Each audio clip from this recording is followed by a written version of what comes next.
journal vous est offert par le FPI, Fonds des promotions de l'industrie, votre partenaire privilégié pour la réussite de vos projets.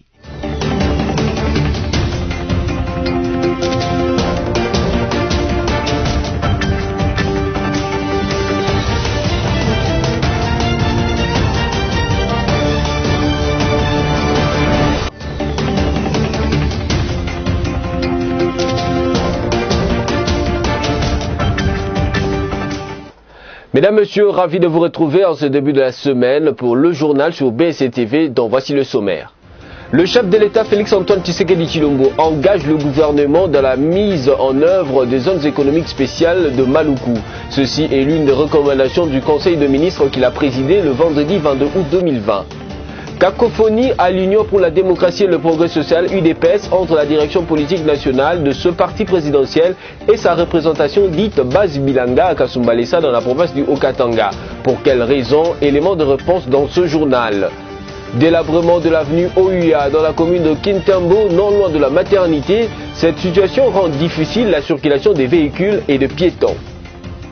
Encore une fois de plus, bienvenue à toutes et à tous. Le président de la République, Félix-Antoine Tshisekedi Tshilombo, a engagé le gouvernement lors du dernier Conseil de ministres, afin que ce dernier mette en œuvre la zone économique spéciale de Maluku. Plus de détails dans ce reportage signé Liévin Luzolo. Le chef de l'État a, lors du Conseil des ministres du vendredi 21 août, engagé les gouvernements à accélérer la mise en œuvre des zones économiques spéciales, dont celle de Maluku. Le président Tshisekedi a engagé le gouvernement à prendre toutes les dispositions pour matérialiser la mise en œuvre de cette zone économique pilote de Maluku. Ce, dans l'optique d'attirer les investisseurs, soutenir la croissance économique afin de réduire la pauvreté. Pour attirer les investisseurs et soutenir la croissance économique génératrice d'emplois, dans l'optique de réduire la pauvreté, le gouvernement de la République s'est engagé dans la création des zones économiques spéciales, dont la zone pilote de Maluku bute dans sa mise en œuvre à quelques obstacles d'ordre juridique et financier. Le président de la République a engagé les gouvernements à prendre toutes les dispositions pour matérialiser la mise en œuvre de cette zone économique pilote, apprend-on du compte rendu du Conseil des ministres.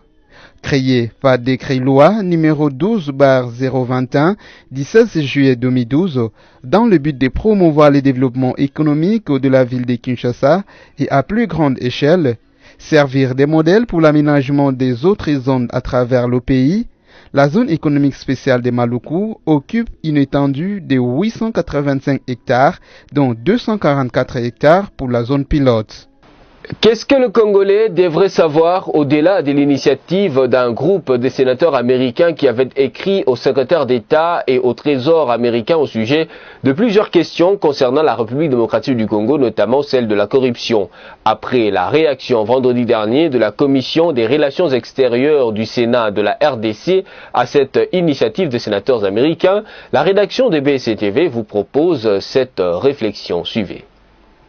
Dans leur lettre collective du lundi 17 août, un groupe de sénateurs américains se sont adressés au secrétaire d'État et au Trésor américain, évoquant plusieurs questions touchant la RDC, dont la question relative à la corruption. Le vendredi 21 août 2020, la Commission de relations extérieures du Sénat de la RDC a réagi à la démarche de ce groupe de sénateurs américains. Dans ce qu'on est en droit d'appeler l'hypocrisie américaine et un effort de se dédouaner face à la responsabilité historique et permanente des USA à l'endroit de la RDC, il existe un devoir civique, patriotique et nationaliste de rappeler aux USA leur part dans la dérive prise par le pays de Lumumba dans ce domaine précis de la corruption.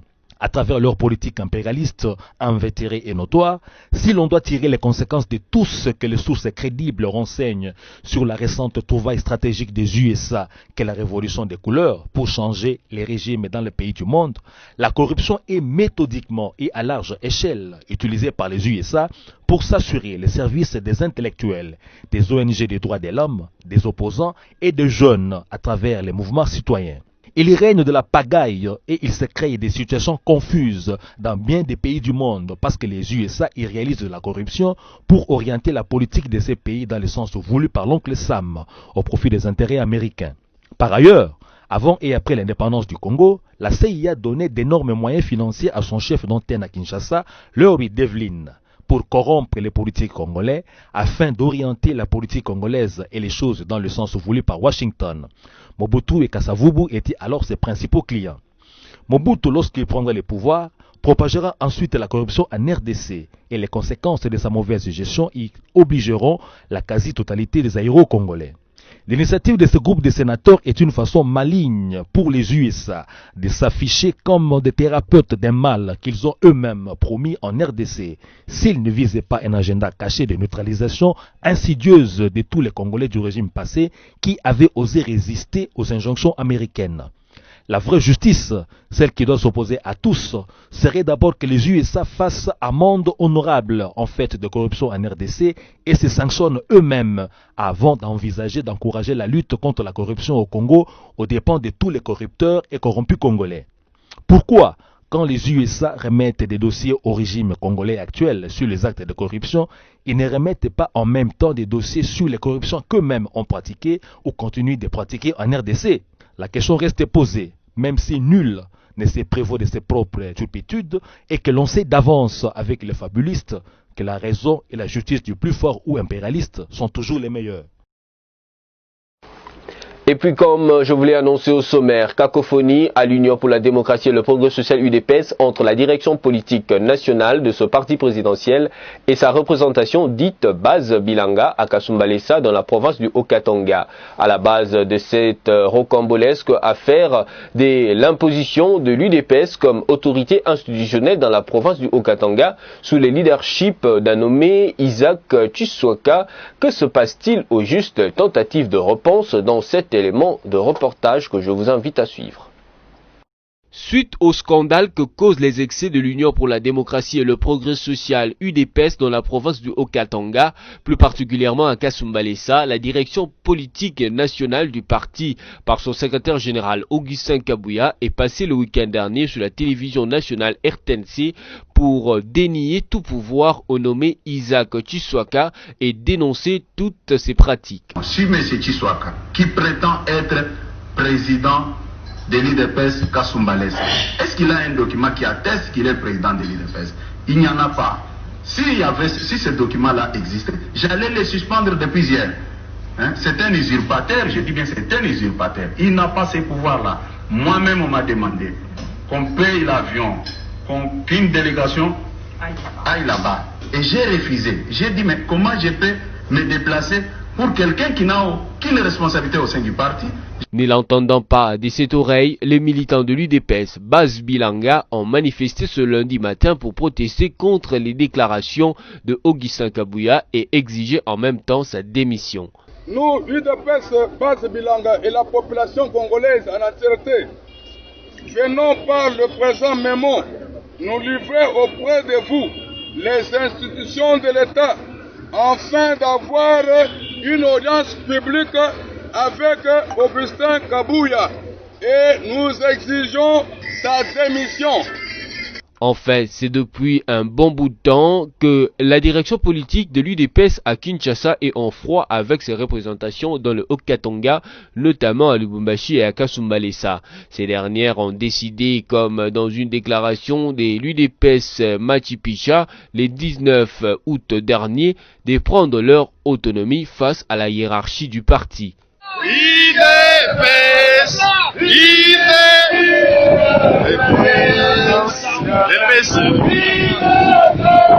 Pour ce motif, certainement, des groupuscules du parti présidentiel se sont constitués pour se greffier sur les institutions et services publics afin de se livrer à une véritable prédation sur les recettes du trésor public. Ces militants s'avèrent aujourd'hui être une sorte de milice qui se greffait au rouage de l'État pour pomper ses avoirs. C'est à cela que se livrent depuis plus de 6 mois ces militants de l'UDPS à la frontière de Kasumbalesa où ils ont installé une permanence dénommée Base Bilanga. Et c'est de cette même base qu'est partie cette pratique de l'UDPS de faire cesser toute vie pendant qu'elle fait hisser son drapeau, comme pour faire savoir à ceux qui douteraient que cette base Bilanga qui incarne désormais l'État dans cette partie du pays. Une pratique qui a gagné Lubumbashi et depuis quelques jours sous le regard médisé de la population. Cette pratique rétrograde dure ainsi depuis plus de 6 mois et pendant tout ce temps, la direction politique nationale du parti présidentiel n'a jamais réagi. Tout à fait autre chose à présent, 2 leaders de la plateforme Lamuka, à savoir Martin Fayulu Madidi et Adolphe Muzito, ont regagné Kinshasa, capitale de la République démocratique du Congo, samedi 22 août 2020, après 5 mois d'absence. Une fois à Kinshasa, ils ont pris la direction de la commune de Njili, où ils ont tenu un meeting au terrain Sainte-Thérèse devant de centaines de personnes. Images et commentaires.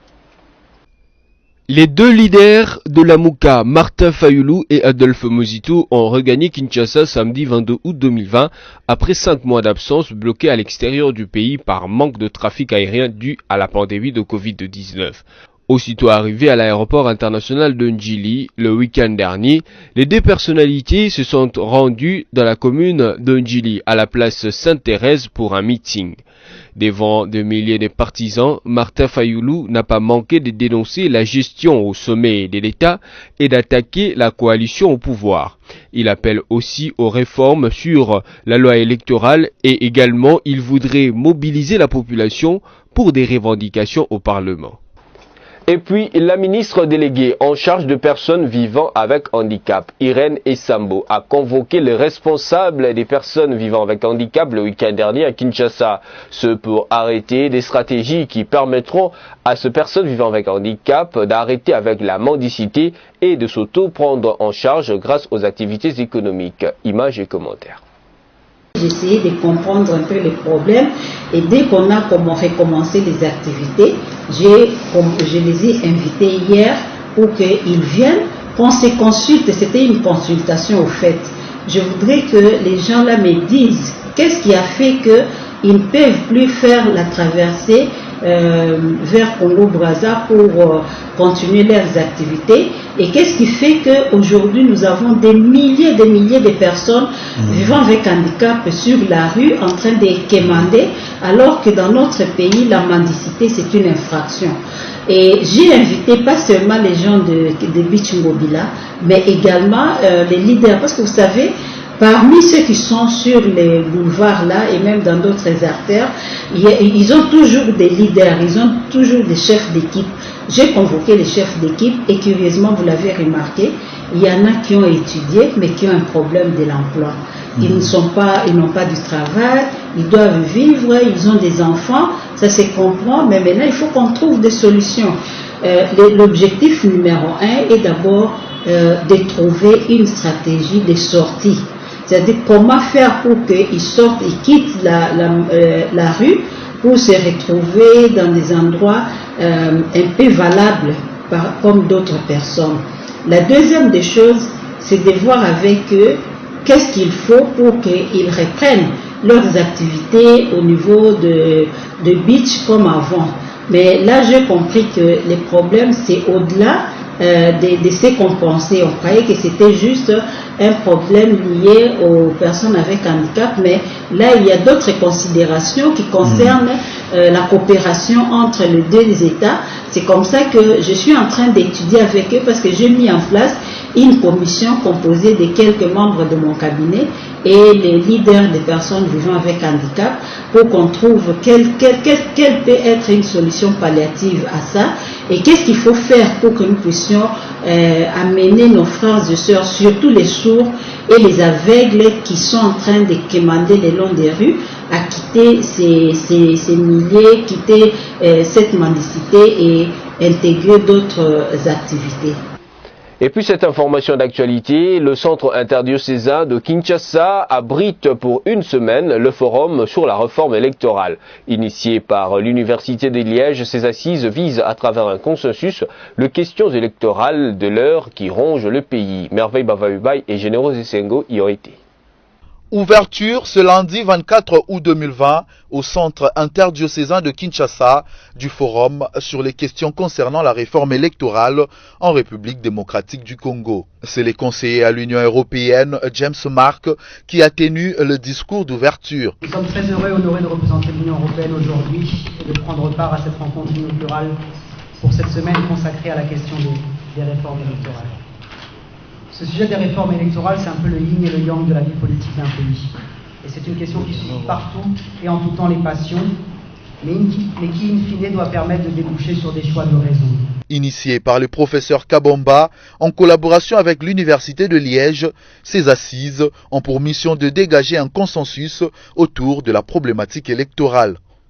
Plusieurs personnalités politiques, représentants des professions religieuses, le leader des partis et regroupements politiques, ainsi que des mouvements citoyens ont participé à cette première journée d'ouverture, présidée par l'abbé Donatien Cholet, secrétaire général de la Conférence épiscopale nationale du Congo, SENCO en sigle. Prenant la parole au nom du Mouvement pour la libération du Congo, MLC, Eve Bazaïba a tout d'abord relevé l'importance des élections dans un pays démocratique avant de souligner les manquements des règles en droits électoraux dont souffre la RDC. La démocratie présuppose l'organisation régulière des élections pour permettre aux souverains primaires de se prononcer et de choisir ses dirigeants. C'est dire que les élections libres, sincères et transparentes constituent l'oxygène de la démocratie. Je cite le manque d'expertise et d'experts en droit électoral. Ce manquement aux règles du droit électoral a altéré la sincérité des scrutins et a induit l'exclusion au lieu d'affirmer la cohésion nationale, socle des institutions stables. Présents dans la salle, Martin Fayoulou et Adolphe Mouzito n'ont pas pris la parole. Ces assises se clôtureront le lundi 31 août 2020 prochain. Parlons santé à présent, mesdames, messieurs. La situation épidémiologique de la Covid-19 en République démocratique du Congo du 23 août 2020, rendu public ce lundi 24 août 2020, renseigne que 12 nouveaux cas ont été enregistrés, dont 9 à Kinshasa, la capitale et épicentre de la pandémie, et 3 au Nord Kivu. Ce reportage est signé Christelle Genda. Depuis le début de l'épidémie déclarée le 10 mars 2020, le cumul des cas est dont 9 841 cas confirmés et 1 cas probable.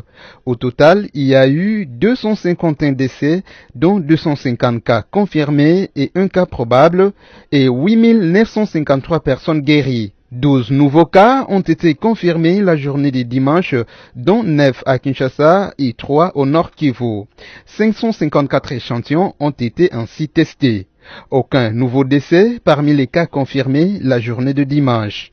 19 nouvelles personnes guéries sont sorties des centres de traitement contre la Covid-19 et parmi les patients suivis à domicile à Kinshasa. L'Institut national des recherches biomédicales INRB insiste que le test de Covid-19 est gratuit pour tout le monde en République démocratique du Congo. Cependant, le test des voyageurs est payant à $30 américains. 17 provinces restaient touchées, à savoir Kinshasa, le Nord Kivu, les Congo central, les Haut-Katanga, les Sud Kivu, l'Ituri, les Lualaba, les Haut-Ouélé, la Tchopo, les Nord Ubangi, l'Équateur, les Kwilu, le Sud Ubangi, le Haut-Lomami, le Kasaï central, ainsi que le Kwango. Les 10 zones de santé les plus touchées de Kinshasa jusqu'au 22 août 2020 sont Gombe avec 667 cas, Limete avec 676, Kokolo avec 648, Binza Ozone avec 624, Lemba avec 486, Binza Meteo avec 460, Kasavubu avec 259, Mongafula avec 1244, Mongafula avec 244, Kintambo avec 231 et Lingwala avec 226. Évacué au centre Nganda, Kinshasa, dimanche 23 août 2020 pour raison de santé, Vital Kamere, président de l'UNC, est soigné et à cet instant, il se porte plus ou moins bien. C'est ce qu'annonce son parti politique, l'Union pour la Nation Congolaise, UNC, Alice Kabongo. Dans un communiqué rendu public, le parti cher à Vital Kamerhe informe l'opinion de l'évolution de santé de son autorité morale. Pour l'instant, il n'y a pas à craindre autour de la santé du président national de l'UNC. L'UNC porte à la connaissance de cadres militants sympathisant l'opinion nationale et internationale que l'état de santé de Vital Kamerhe est stable, mais nécessite un suivi médical approprié et permanent. Tout en remerciant les autorités ayant permis l'évacuation en temps utile de Vital Kamerhe à l'hôpital Nganda, l'UNC invite les uns et les autres à demeurer en union de prière pour sa prompte guérison. Le dimanche 23 août 2020, le ministre des Droits humains André Litté a affirmé que les mesures qu'il faut pour garantir la sécurité du docteur Denis Mukwege, prix Nobel de la paix 2018, sont déjà prises et ce sur instruction du président de la République Félix Antoine Tshisekedi Tshilombo. Encore une fois de plus, Alice Kabango pour le reportage. Au cours du Conseil de ministres, le président de la République, Félix Antoine Tshisekedi, a instruit le gouvernement congolais d'assurer la sécurité du docteur Denis Mukwege et d'ouvrir des enquêtes sur les menaces de mort dont il fait l'objet. Sur ce, le ministre des Droits humains, André Litté, a confirmé le dimanche 23 août 2020 que les mesures idoines sont déjà prises pour garantir la sécurité du docteur Denis Mukwege, médecin directeur de l'hôpital Panzi et prix Nobel de la paix 2018. Dans les collines surplombant la ville d'Uvira, dans la province du Sud Kivu, les forces armées de la République démocratique du Congo ont repoussé une attaque d'un groupe de miliciens le week-end dernier, selon un constat de Ramazani Saloumou, notre correspondant depuis le Sud Kivu. Suivez.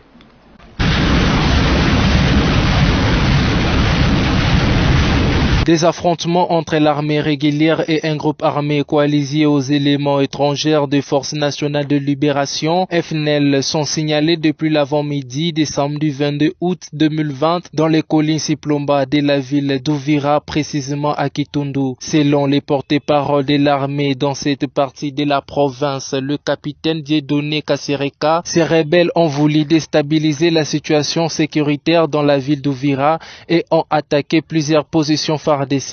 Il confirme que ses ennemis ont été repoussés et les opérations de ratissage sont en cours. Ce sont les éléments du groupe armé Makanaki, différents du déserteur Makanika, coalisés aux éléments étrangers FNL qui ont attaqué plusieurs positions de l'armée régulière. Nous avons repoussé l'ennemi, mais nous avons déjà 2 blessés du côté FARDC. Que la population ne soit pas paniquée, nous sommes en train de maîtriser la situation. Le bilan définitif sera communiqué ultérieurement, a-t-il expliqué le capitaine.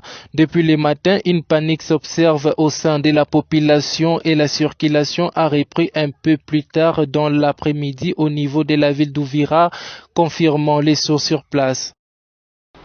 Et puis en société, le tronçon de l'avenue OUA autour de l'hôpital général de Kintambo et vers le stade Vélodrome est déchiré par des nids de poules.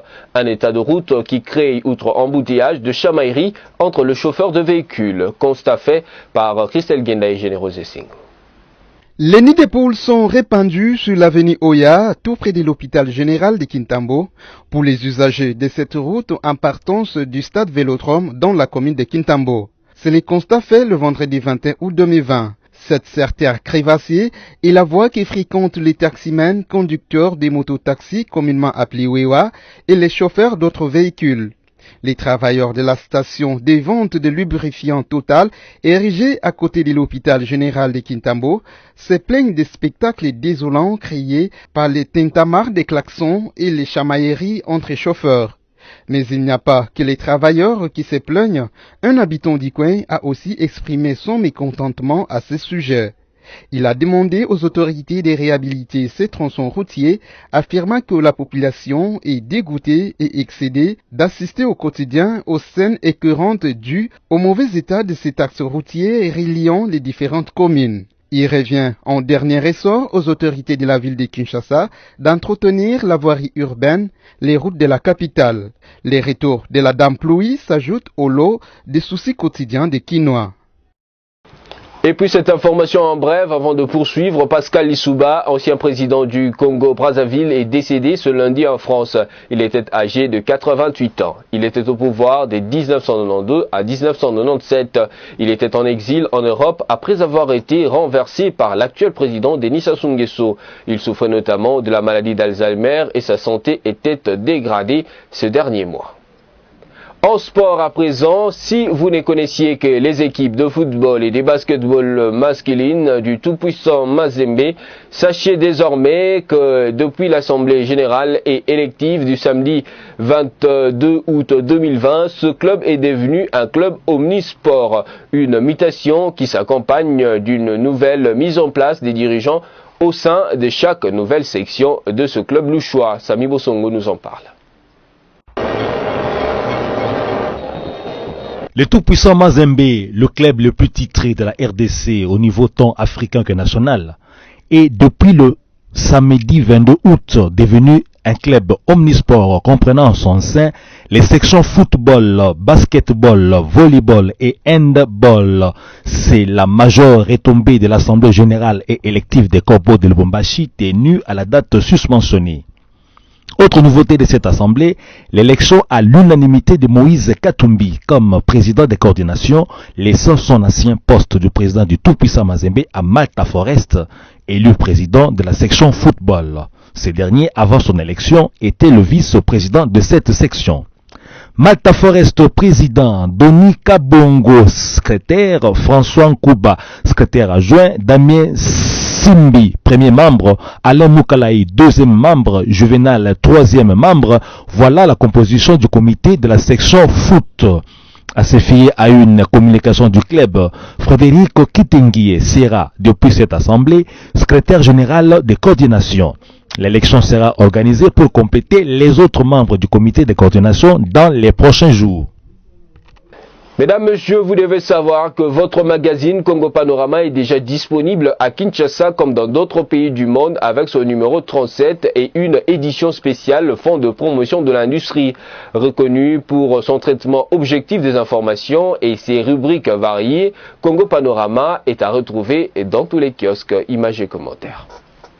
Sortie simultanée vendredi 22 août 2020 à Kinshasa de 2 éditions du magazine Congo Panorama, votre revue bimestrielle L'actualité. Olive Lembe Kabila au front anti-Covid-19, c'est le titre à la couverture de ce magazine où on voit la photo de l'ex-première dame et présidente de l'ONG Initiative Plus.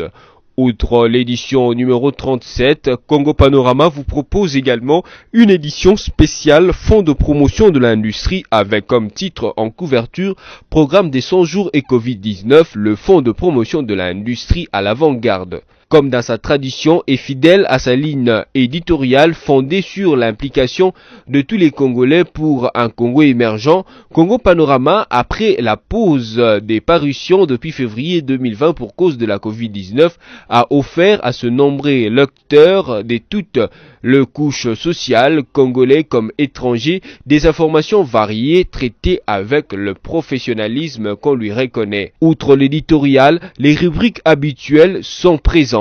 Coopération et diplomatie, actualité économique et finances, dossier RDC Covid-19, développement et société. Dépêchez-vous ainsi donc chez vos fournisseurs habituels pour vous procurer les 2 éditions de votre magazine Congo Panorama. En dehors de nos frontières, en Afrique du Sud, tandis que le pays est à quelques semaines des législatives, le président Cyril Ramaphosa lance une campagne de lutte contre la corruption dans son propre parti, le Congrès national africain ANC en sigle. Une campagne motivée par des affaires récentes de corruption par le membre de ce parti qui est accusé d'avoir la corruption dans son ADN par l'opposition. Sami Bosongo pour plus de détails. Les récents scandales d'attribution d'appels d'offres pour des équipements de lutte contre la Covid-19, les affaires d'attribution d'emplois comme faveur à des proches, ainsi que la corruption au plus haut sommet de l'État, ce sont là les faits évoqués par le président sud-africain Cyril Ramaphosa pour lancer sa campagne contre la corruption dans le bureau de son parti, African National Congress, ANC en sigle. Lors de ces lancements, le successeur de Jacob Zuma a prescrit au gouvernement de prendre obligatoirement des actions pour lutter contre la corruption au sein de l'ANC. Le premier citoyen de la nation arc-en-ciel déplore, dans une lettre adressée à ses camarades du parti, le fait que leur parti a toujours été cité et reste impliqué dans des affaires de corruption au sujet desquelles les Sud-Africains se lamentent dans leur majorité. Par ailleurs, à son arrivée au pouvoir en décembre 2017, Cyril Ramaphosa s'était engagé à lutter contre la corruption, mal quasi générale dans son pays. Après un début promoteur avec la mise sur pied de la commission Zondo, chargée d'enquêter sur les faits de corruption durant les années Zuma, les résultats n'ont pas été à la hauteur des attentes populaires. L'opposition accuse l'ANC d'avoir la corruption dans son ADN. Cette dernière campagne de lutte contre la corruption dans son parti est de tous les enjeux, surtout parce que les législatives émergent déjà de l'horizon. Mesdames, Messieurs, ce journal touche à sa fin, mais avant tout, voici la revue de presse en ligne rendue par Livan Luzolo.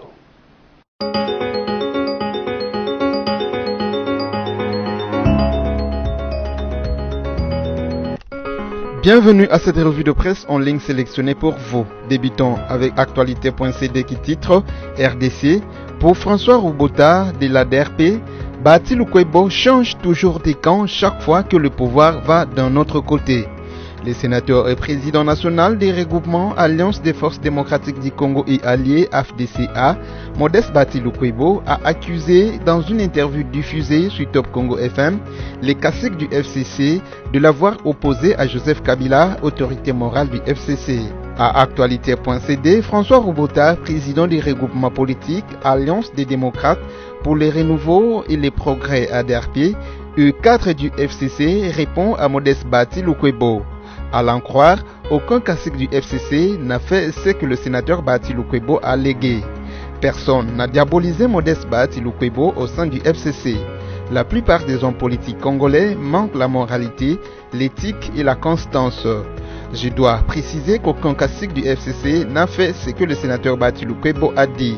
Il s'est lui-même compromis à sa famille politique par son comportement, par ses attitudes, par ses démarches nocturnes et par ses prises de position. Il n'a pas raison d'accuser qui que ce soit, dit-il, avant d'ajouter que l'inconstance de Bati Lukwebo est prouvée depuis longtemps. Poursuivons cette revue avec Forum des As qui écrit « Effondrement de Bukanga Lonzo, les cabinets Matata Mponyo plaident non coupables ». Avec Force Image, les services de l'ancien Premier ministre présentent les réalisations de ces 2 premières années de gestion du projet, rien à voir avec l'état de délabrement actuel de ce parc agro-industriel 4 ans après le départ de son initiateur de la primature. Les images de l'effondrement du projet pilote des parcs agro-industriels de Bukanga Lonzo ont donné lieu à des commentaires de tout genre. Certains vont jusqu'à mettre en cause l'ancien Premier ministre Augustin Matata Mponyo. Dans un document que Forum des As publie in extensio, le cabinet Matata Mponyo s'étonne que l'on cherche aujourd'hui à faire porter à l'ancien Premier ministre le chapeau des débâcles de ce projet. Il rappelle que le projet avait démarré en 2014 et que le Premier ministre Matata avait quitté ses fonctions 2 ans plus tard, en 2016. Entre 2016 et 2020, il y a eu 2 autres premiers ministres et plusieurs ministres de l'agriculture. Expliquez-nous, messieurs et dames, comment celui qui a supervisé les 2 premières années d'un projet doit être responsable de ce qui est advenu aux 4 dernières années du projet, demande-t-il. Bouclons cette revue avec Okapi.net qui titre « Affaire Pascal Mukuna, les avocats de Mami Chibola dénoncent une main noire ». Les avocats de Mami Chibola dénoncent une main noire qui cherche à acquitter le pasteur Pascal Mukuna dans l'affaire qui l'oppose au ministère public et la partie civile Mami Chibola. Dans une déclaration faite samedi 22 août à Kinshasa, les avocats de la victime se plaignent de la légèreté et de la banalisation de ce dossier dont le chef des juges, autant devant le tribunal de saisie que devant la juridiction de renvoi, qui a rejeté en bloc toutes les demandes formulées par leurs clientes. Pour les avocats de Mami Chibola, il a été question d'éclairer l'opinion, mais surtout de dénoncer le non-respect de la procédure dans ce procès. Fin de cette revue de presse, merci à vous qui nous avez suivis.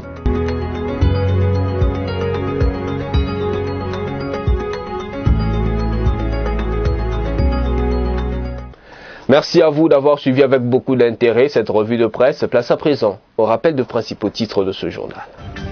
Le chef de l'État Félix-Antoine Tshisekedi Tshilombo engage le gouvernement dans la mise en œuvre des zones économiques spéciales de Maluku.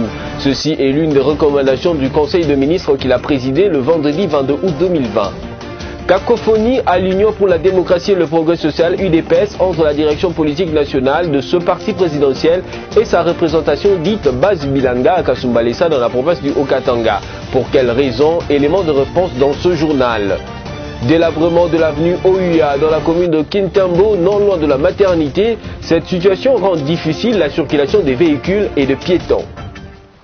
Tout est bien qui finit bien, j'étais honoré de vous présenter ce journal. Portez-vous bien et beaucoup plus, restez fidèles. À BCTV, je vous retrouve la fois prochaine, toujours avec le même plaisir. Merci et au revoir.